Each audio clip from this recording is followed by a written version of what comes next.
eliminates the role of ethnic merchants and religious bigots who go about telling other Nigerians that if not for Yorubas, if not for the Igbos, if not for the Hausas, we could have been better as a tiny country to manage ourselves. For those people, I will tell them that they need to help the country as well, because I come from a community called Eke Town in Enugu State. It's a town of less than 100,000 persons.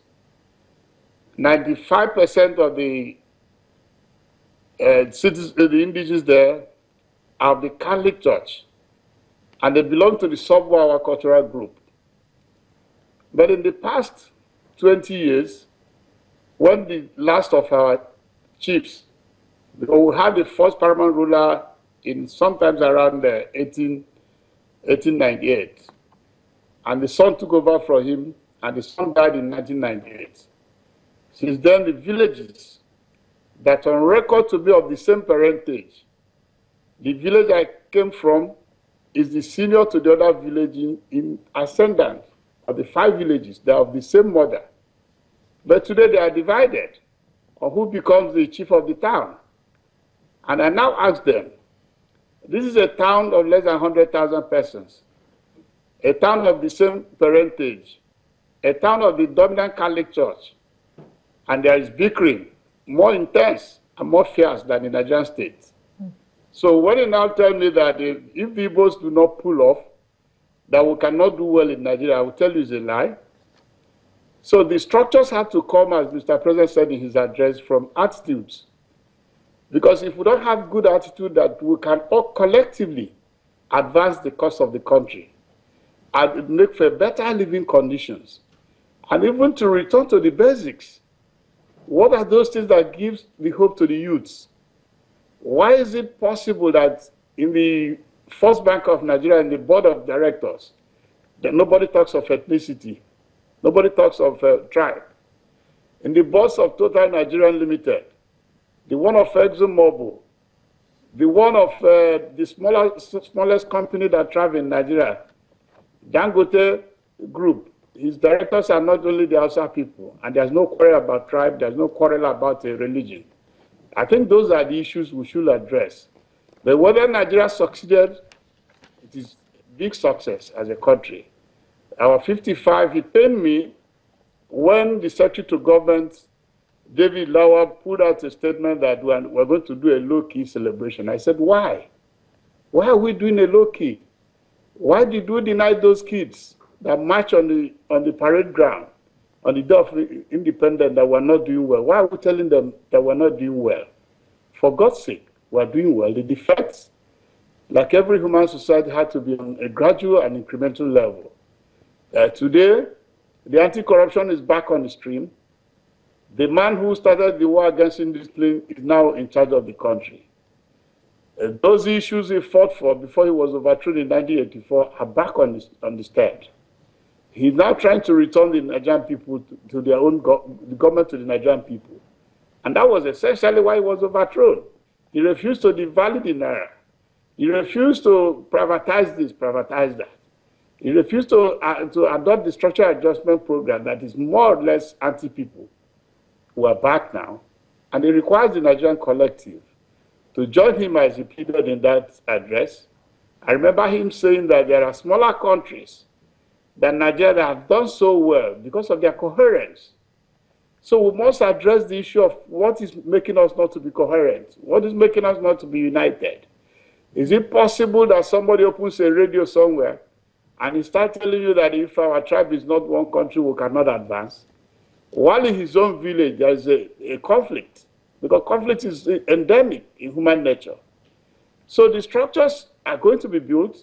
We could see the National Assembly of the country today trying to say they want to be independent. Their independence should be guaranteed. The independence of the judiciary should be guaranteed. That of the judiciary.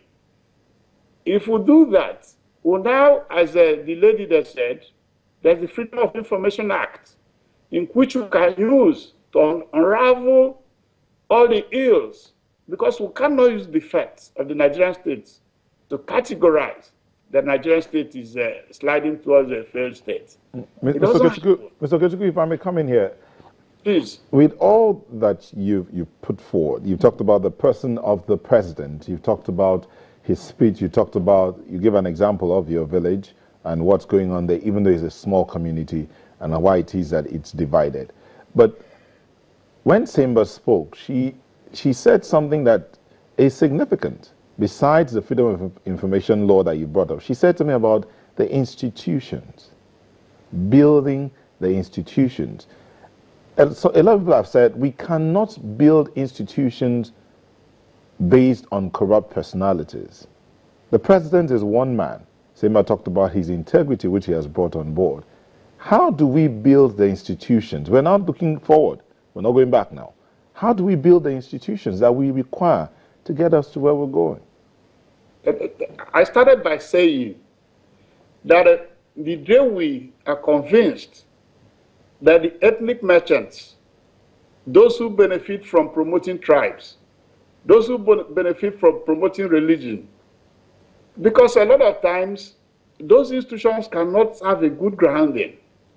When somebody who is employed is talking against the man who is leading him, that whatever his antics, or maybe probably on the good note, he takes it as if he's discriminating because it's not from his tribe. We must start from that mindset. The mindset of stereotype, because stereotype had wrecked a lot of societies in the past. The laws are in place. Somebody talks of the EFCC. Before the EFCC, there's the Police Act.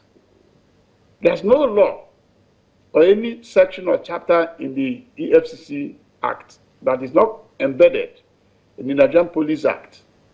The same thing with the ICPC. So what essentially the building is a change of attitude, as Mr. President argued, canvassed. Because if you don't change your attitude and you start asking yourself, oh, what is happening to me is because I'm from so-so place.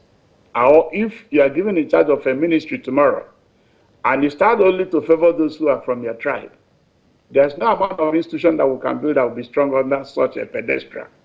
Because it is very, very intrinsic in human idea of perception. Is this man upright? Is he a broad-minded person? Is he fair? So we must talk of fair leadership, equity, justice. All right, Mr. Okechukwu. All right, yes. We'll come back to you. Let's bring in architect Ezekiel. Change of attitude. Mr. Yes. Architect. I insist on calling change of attitude. Change of many other things, which the president actually enumerated in his address. He says change does not just happen. Yeah. You and I and all of us must appreciate that we all have our part to play if we want to bring about change. Yeah. We must change our lawless habits, our attitude to public office, and public trust. We must change our unruly behavior in schools, hospitals, marketplaces, motor parks, on the roads, in homes, and offices. To bring about change, we must change ourselves by being law-abiding citizens. You see, one of the things, understandably, about me being an architect is that I'm a project person. When you want to embark on a project, certain things are imperative. You must get the brief, you must do analysis of the brief, you must evolve a work plan, a master plan, and then you go into the implementation. And everybody that is on the project must see the end from the beginning and see the roadmap. Key into it. What Mr. President has said, for me, is the most important thing in the whole speech. Because our biggest problem, I've always said that the most important appointment, most important ministry is not petroleum, is not works. It is between information and then the National Orientation Agency. Yes. Those two places. We've come to a point where Nigeria has had this terrible image We must change that perception. What are the milestones, the imperatives? What are the things that we